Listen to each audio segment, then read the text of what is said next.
The sky above the broken moon was dark and cold. Red clouds moved slowly across the surface, and the wind howled through the dead trees.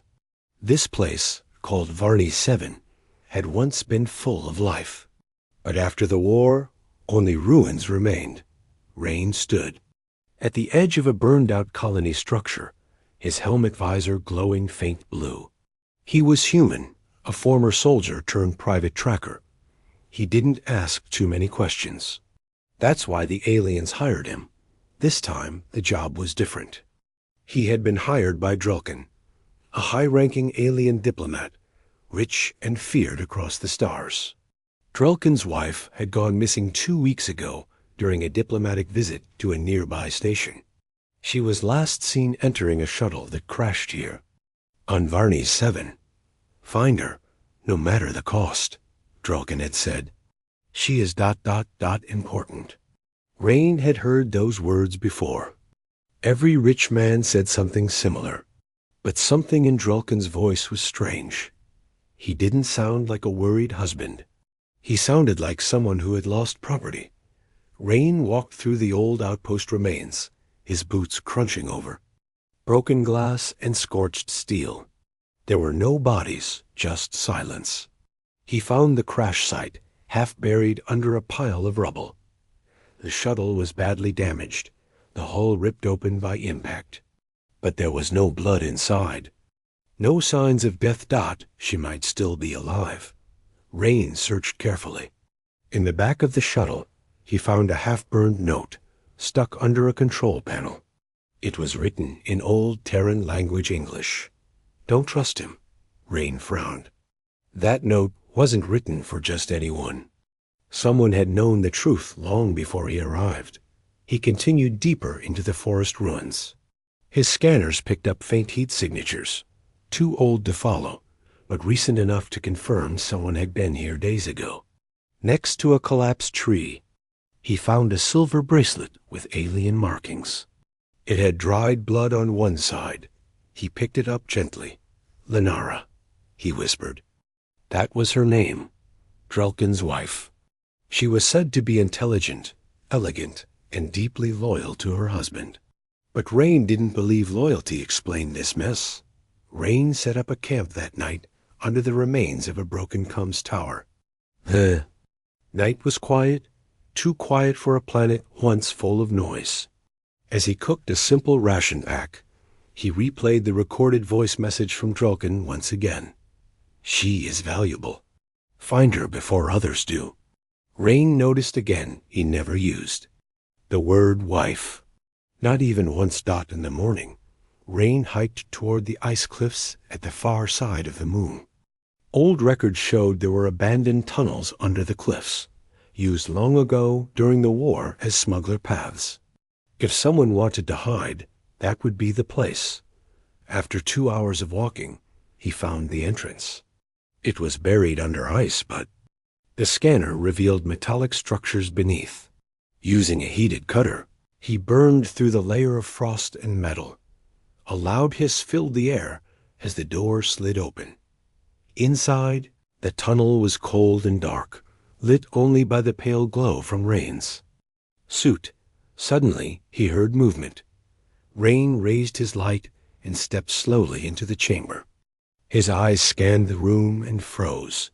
Standing at the far end was a woman. She was tall, with light blue skin and glowing silver eyes.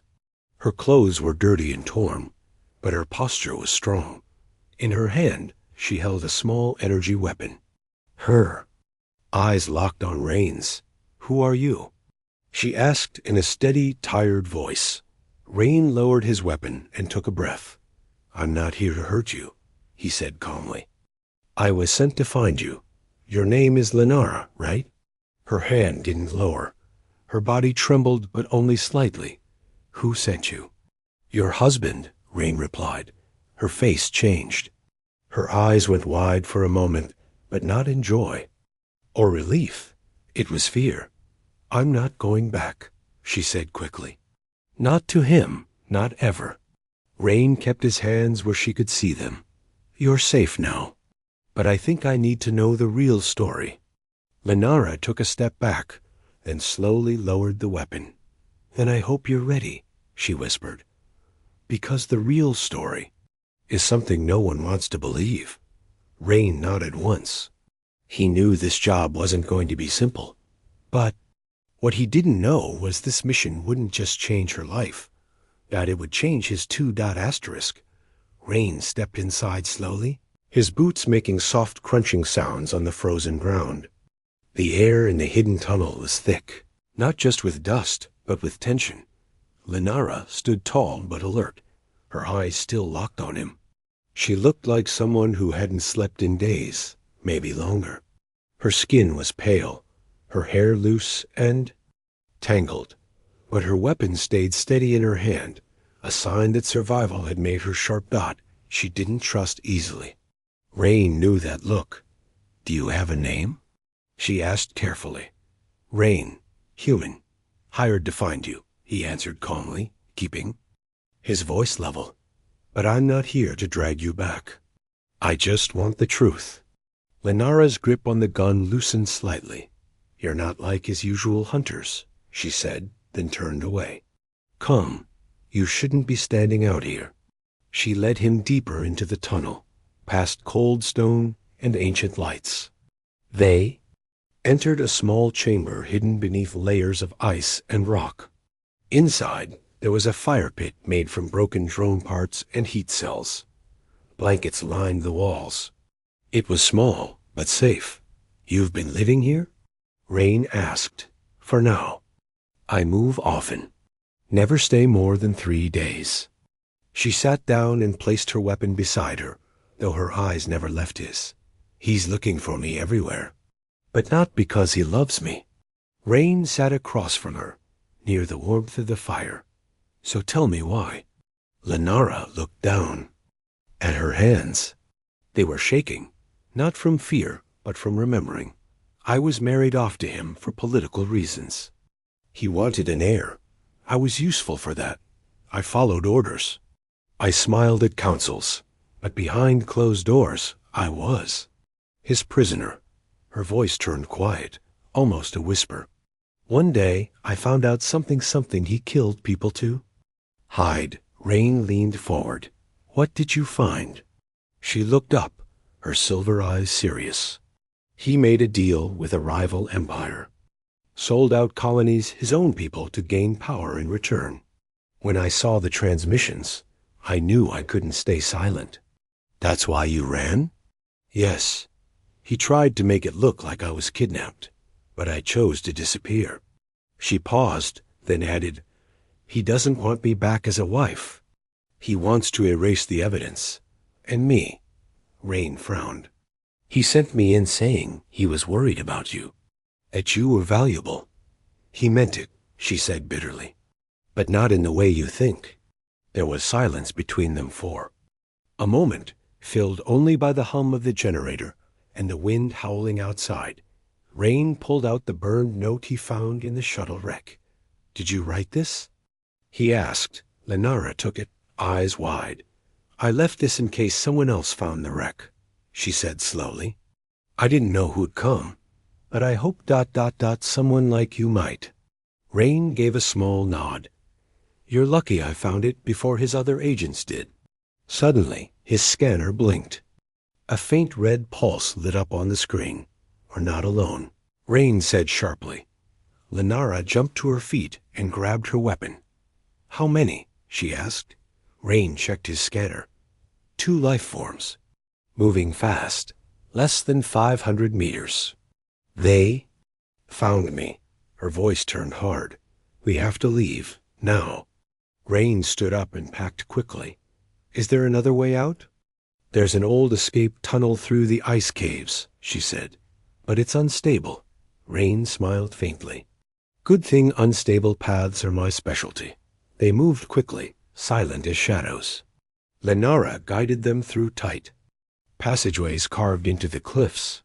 Cold mist filled the space, and strange alien carvings glowed on the walls. Behind them, Rain could hear footsteps echoing faintly. Getting closer. Suddenly, the tunnel shook. A small explosion. "They're using Grenades, Rain muttered. Trying to trap us. We need to split, Lenara said. They'll expect us to run together. Rain paused. You sure? I've survived this long. I'll meet you at the outpost near the broken satellite hill. She gave him a small data chip. If I don't make it, destroy this. It's the evidence. Rain took it, nodding once. See you there. Lenara vanished into a narrow crack in the wall. Rain turned and sprinted in the other direction, just as two armored shadows entered the tunnel behind him. As he ran through the icy dark, one thought stayed in Rain's mind. This mission had already changed. He wasn't just finding someone's wife anymore. He was helping someone run for her life. Maybe, just maybe, she didn't want to be found. Asterisk, asterisk. Rain reached the surface just before dawn. The sky above Varney 7 was still blood-red, but the stars were fading behind thin clouds.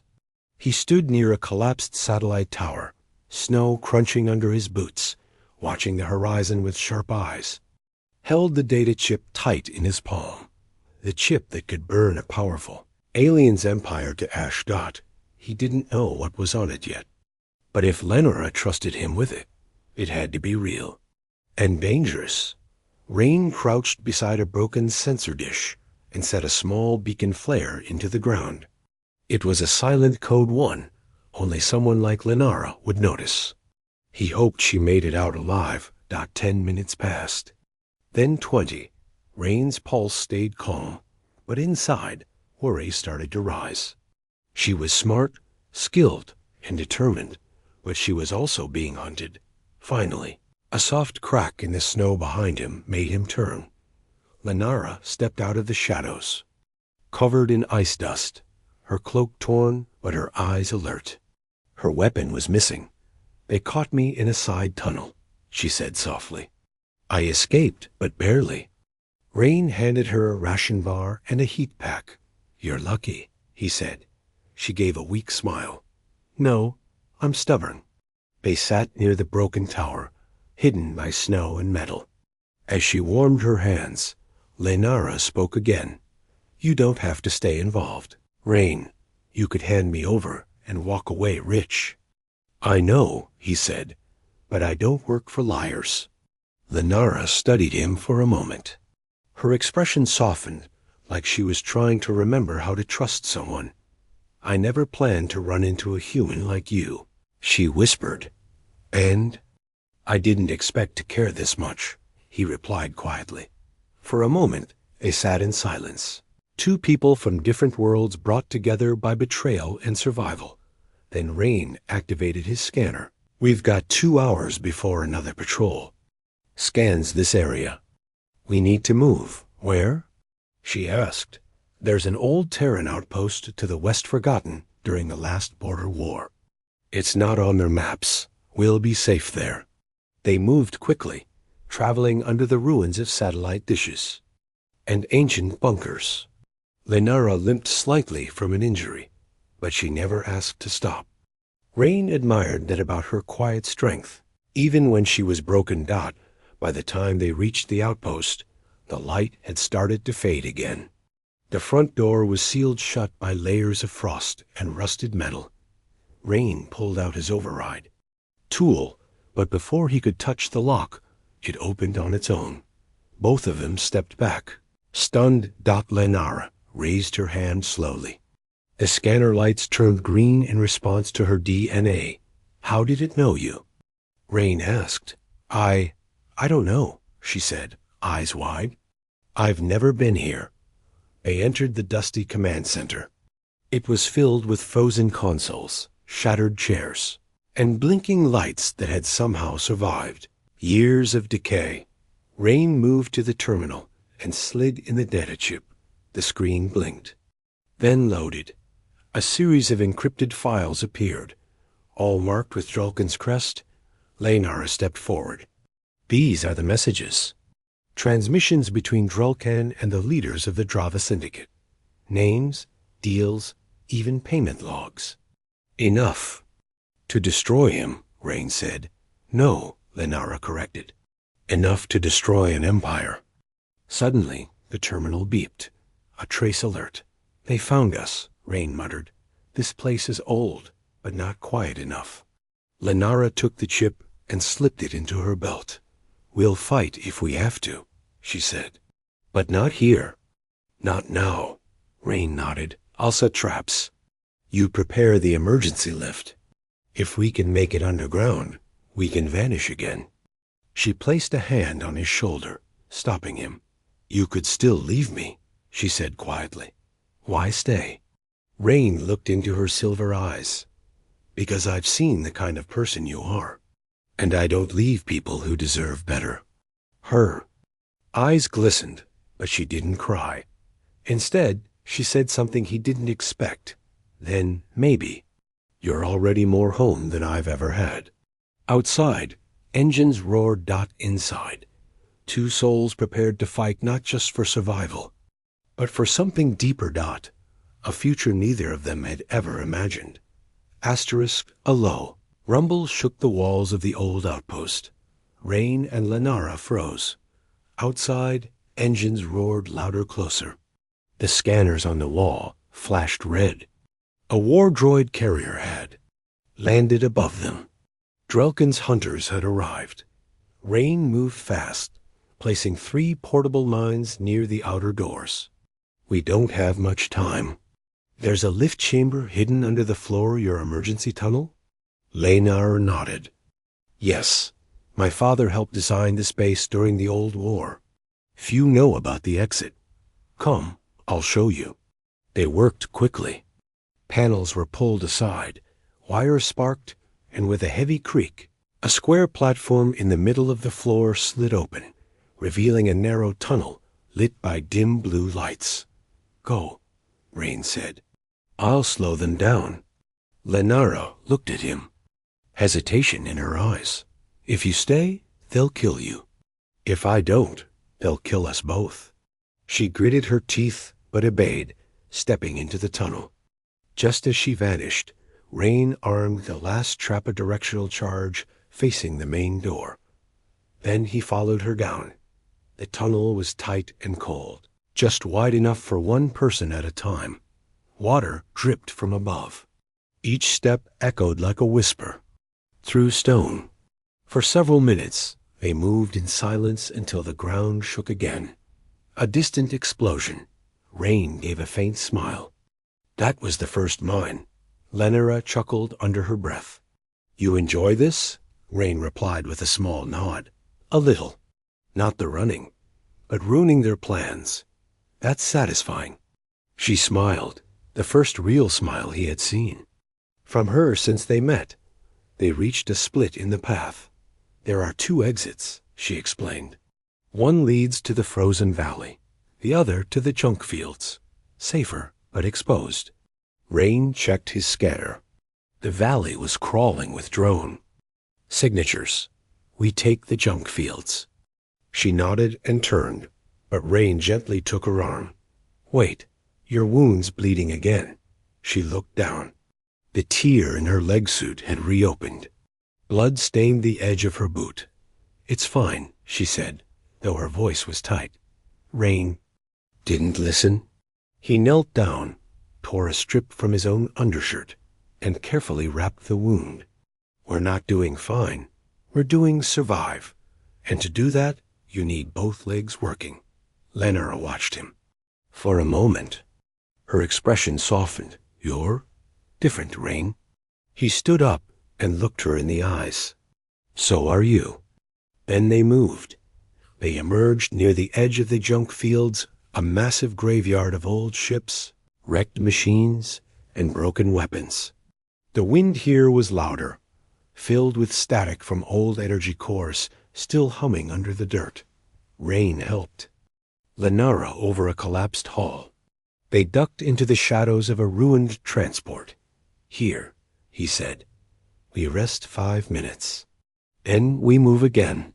Lenara collapsed against the cold wall and let out a tired breath. You don't ask many questions, she said. Rain shrugged. I only ask when I know the answer might save us. But aren't you curious? Why someone like me ran away from all that power, luxury, and status. Rain sat beside her. I've seen what that life costs. Some cages have gold walls. There, still cages. She looked at him, silent. Then slowly, she pulled something from around her neck. A small pendant, cracked and dull. My mother gave me this, she said. Told me it would glow when I found home. It never glowed once on his ship. Not once. Rain looked at it gently. Maybe it wasn't broken. Maybe you were just in the wrong place. She looked down, then back at him. I don't know what this is between us, she whispered, but I feel like I can breathe when I'm near you. Rain didn't speak. He didn't need to. Instead, he reached out, gently took her hand, and squeezed Dot just. Then, a distant boom echoed through the field. Drulkin's drones had followed their trail again. Rain stood. Time to go. But as they left the safety of the wreck, Lenara stopped. The pendant around her neck began to glow softly, warmly, like a heartbeat. She touched it with trembling fingers. Rain saw it too. Looks like it knows something. We don't. They ran, this time not just from chains or death, but toward something far more terrifying and beautiful. Freedom. Asterisk. The junk field stretched far in every direction, a maze of shattered ships and burned-out weapons from wars long forgotten. Rusted metal glowed faintly beneath layers of frost. The sky above was turning dark again, storm clouds gathering fast. Rain kept Lenara close as they weaved between wrecks. She moved slower now. Her leg wound had reopened during the escape, but she didn't complain. There's an old scout shelter nearby, Rain said. It was built by humans during the first galactic expansion. If it's still standing, we'll have a place to hide. Lenara nodded, her hand brushing against the glowing pendant at her neck. It hadn't stopped glowing since they left. The tunnel.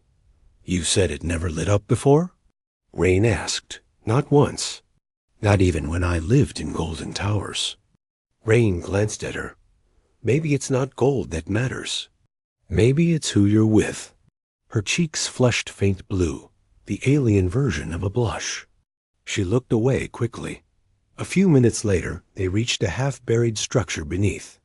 An old war frigate's wing. The door was still intact, marked with faded Terran military logos. Rain entered a code from memory. His old clearance still worked. The shelter lights flickered to life. Inside was a small but warm room. 2 beds, a heater core, and a food pack locker that still beeped green. Lenara sat on one bed, letting her body finally rest. Rain opened the food locker, tossed her a ration bar, and sat across from her. 4. The first time since they met, silence didn't feel dangerous. It felt safe. You were a soldier, she said quietly. Rain nodded. Long ago. I got tired of killing people who never deserved it, and now you rescue wives running from monsters. I get paid to find people, but this time I stayed for other reasons. Lenara looked at him, unsure how to respond. Leaned back against the wall. You don't have to say anything. Just rest. But she didn't sleep. Instead, she whispered, Why didn't you turn me in? Rain opened his eyes, because when I looked into your eyes, I didn't see a criminal.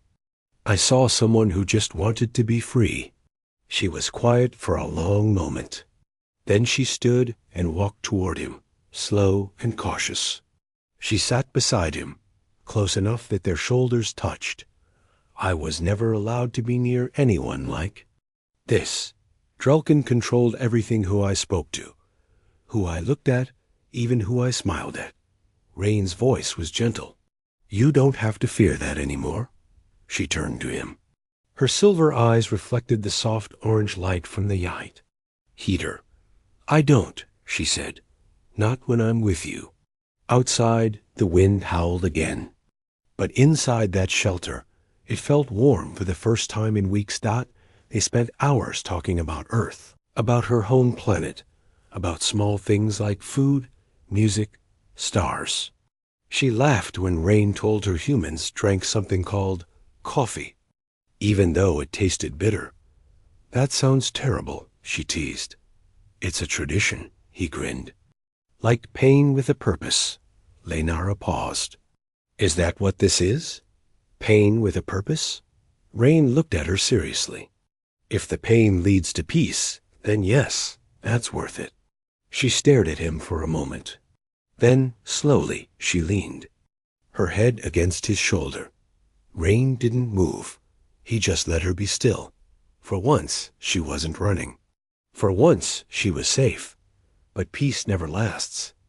A soft beep from Rain's scanner made him tense. He picked it up. A signal. Tracked. They found us, he said. They must have followed the heat signature.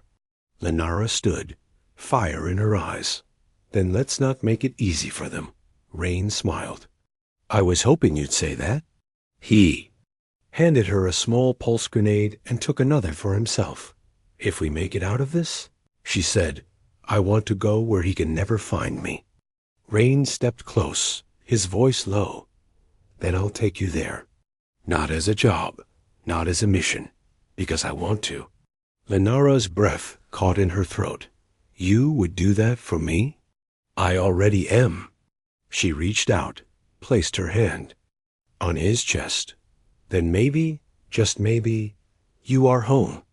Outside, the storm had begun. Lightning danced in the sky. And somewhere in the dark, Drelkin's hunters were closing in. But this time, they weren't chasing a scared wife. They were facing something stronger. Two souls who had chosen each other. Asterisk. The shelter's metal walls shook as the storm outside roared louder. Flashes of lightning lit up the junk field like a battlefield. Inside, Rain and Lenara stood side by side, their weapons ready, eyes focused. Rain glanced at her. You sure about this? Lenara tightened the grip on her pulse grenade. I've been hiding too long. I won't run anymore. A faint buzz echoed through the metal corridors. Then came the sound of boots. Heavy, armored, and marching with purpose. Rain took a deep breath. Drelkin sent his best. And he's about to lose them, Lenara replied. The door exploded inward. 3 tall armored drones stepped inside, weapons raised. Behind them stood a figure in golden robes, face hidden by a glowing helmet. Drelkin's top enforcer. He spoke in a cold, echoing voice. Lenara, your return has been demanded. By law, by blood, and by bond. Lenara stepped forward, voice steady. I reject the bond, and I break the law that was made to trap me. You have no right. She has every right. Rain said, raising his weapon. She's free now. The enforcer tilted his head. A human. You were hired to find her, not protect her. Rain's voice was calm. Plans change? Without warning, the drones opened fire. Rain pulled Lenara down as blasts lit up the shelter. Metal walls sparked. The food locker exploded. Smoke filled the room. Rain rolled, fired twice. 2 drones fell. Lenara threw her grenade. Direct hit. The 3rd drone was blown into the wall, but the enforcer still stood. You think this changes anything? He growled. You're nothing human. She belongs to him. Lenara rose slowly, eyes glowing like silver fire. I belong to no one. She activated her comlink, sending the encrypted data chip signal into the open. What have you done? The enforcer barked. Broadcasted everything, she said. Drelkin's deals, his betrayal, his messages. Every system in range now knows what he did. The enforcer's visor dimmed. You'll start a war. No, Rain said. You started it. She just ended it. The enforcer reached for his weapon, but Lenara moved first. She fired once. He dropped without a sound. Silence returned to the room. except for the low hum of the shelter's failing systems. Rain walked to Lenara's side. "You okay?" She nodded. "Not broken, just finally free." Outside, the storm was calming. Wind slowed. The sky above began to clear, revealing stars. They stepped out into the open junk field. In the distance, small ships could be seen rising into the sky, rescue patrols, neutral diplomats, and curious onlookers drawn by the massive data leak Lenara had just released. Rain opened his com. "This is Rain, Hex Scout. We've got one diplomatic refugee, full protection required." The voice that replied was neutral and calm. "Understood. Stand by for extraction." Lenara turned to him. "So, what now?" Rain shrugged. "We fly somewhere quiet, peaceful, maybe a little boring." "I'd like boring," she said with a small smile. He hesitated. "And after that?" She stepped closer. Her pendant still glowed at her neck. "I don't want to run anymore, Rain. Not if you're beside me." Rain looked at her, this brave, tired, beautiful alien woman who had once been seen as a trophy, but now stood taller than most kings thought. He reached for her hand. "Then let's build something neither of us ever had before." "A home?" she asked. "A real one." The ship landed nearby. Its door opened. Lights warm and welcoming. Hand in hand. They stepped aboard, not as prisoner and rescuer, not as runaway and tracker, but as something new. Two people who had found each other in the ruins. Two hearts that had survived betrayal, lies, and war. And now had chosen something far more powerful than escape. Love. Asterisk.